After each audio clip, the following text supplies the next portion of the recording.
Hello everyone, welcome back to the new episode of exploring science. जब हम black hole के बारे में सुनते हैं तो हमें हमेशा एक शब्द सुनने को मिलता है और वो है सिंगुलैरिटी। तो आज के इस वीडियो में हम इस सिंगुलैरिटी के बारे में बात करेंगे। क्या सिंगुलैरिटी इस ब्रह्मांड में सिर्फ एक इमेजिनरी पॉइंट है या कुछ और है सिंगुलैरिटी? इस मिस्टीरियस से चीज के बारे में आज के इस वीडियो में हम जानने की कोशिश करेंगे। पहले तो आप सरल भाषा में समझो सिंगुलैरिटी है क्या। सिंगुलैरिटी ब्लैक होल का हार्ट है, ब्लैक होल का सेंटर है सिंगुलैरिटी। यानी कि जब एक बहुत ही विशाल सा तारा अपने जीवन के लास्ट स्टेज पर होता है तो वो अपने ही ग्रेविटेशनल पुल की वजह से कोलैप्स कर जाती है और इसके सारा मैटर एंड एनर्जी एक ही पॉइंट पे सिकुड़ जाती है और इसी पॉइंट को हम सिंगुलैरिटी नाम देते हैं।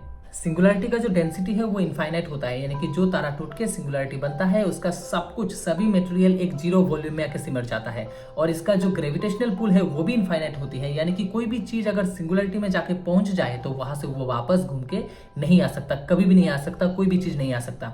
इवन लाइट भी अगर सिंगुलैरिटी तक पहुंच जाए, ब्लैक होल के अंदर घुस जाए तो वहां से वो वापस घूम के नहीं आ सकता, जिसके बारे में अभी हम और बात करेंगे।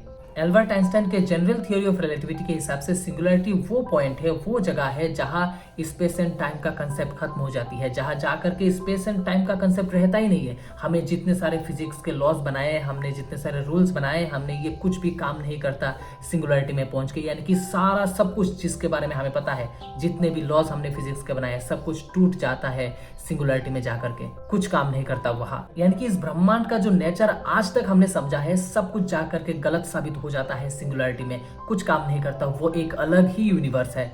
अगर आप ब्लैक होल को हाई मैग्निफिकेशन वाला एक बहुत ही बड़ा टेलीस्कोप से देखने की कोशिश करोगे तो वहां सीधा आपको सिंगुलैरिटी दिखाई नहीं देगा। आपको सिंगुलैरिटी के चारों तरफ एक रिंग जैसा आकार का कुछ दिखाई देगा, जिसे हम इवेंट होराइजन कहते हैं। यानी कि ब्लैक होल का जो बाउंड्री है उसे हम इवेंट होराइजन कहते हैं। इसी इवेंट होराइजन के अंदर अगर कुछ घुस जाए तो वहां से वो वापस नहीं आ सकता। यानी कि वहां इनफाइनाइट ग्रेविटी होती है, कोई भी चीज इवेंट होराइजन के अंदर घुसे तो वहां से वो वापस कभी नहीं घूम के आ सकता। इवन लाइट भी वहां से वापस नहीं घूम के आ सकता। अब सोचो, लाइट का जो स्पीड है वो लगभग 3 लाख किलोमीटर प्रति सेकंड है।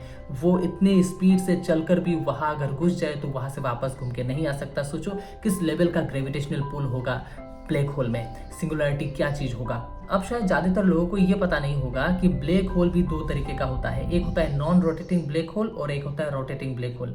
नॉन रोटेटिंग ब्लैक होल का जो सिंगुलैरिटी है वो पॉइंट के साइज का होता है, पॉइंट के आकार का होता है, और रोटेटिंग ब्लैक होल का जो सिंगुलैरिटी है वो रिंग जैसा होता है। यानी कि ब्लैक होल भी दो तरीके का होता है, non rotating black hole and rotating black hole. यानी कि सिंगुलैरिटी एक ऐसा पॉइंट है जिसके बारे में हमें कुछ नहीं पता। हमें बहुत कुछ पता है इस ब्रह्मांड के बारे में, लेकिन वो भी इस सिंगुलैरिटी के सामने कुछ नहीं है। हमने जितने सारे लॉज बनाए, जितने सारे फिजिक्स के रूल्स बनाए, इस ब्रह्मांड को समझने की कोशिश की, ये सिंगुलैरिटी में जाकर के सब कुछ खत्म हो जाता है। सिंगुलैरिटी के सामने ये कुछ नहीं। तो जरा सोचो, अगर हम सिंगुलैरिटी के बारे में समझ गए तो क्या होगा? अगर हम सिंगुलैरिटी के सभी मिस्ट्री को अगर सॉल्व कर पाए तो क्या होगा? इस ब्रह्मांड के बारे में हमें और क्या नया चीजें सीखने को मिलेगी, जानने को मिलेगी।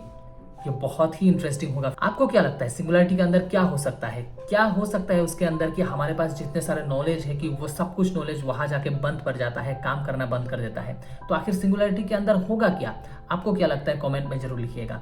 अगर आपको ये वीडियो पसंद आया तो वीडियो को लाइक और चैनल को सब्सक्राइब जरूर कर दीजिएगा। तब तक के लिए थैंक्स फॉर वॉचिंग।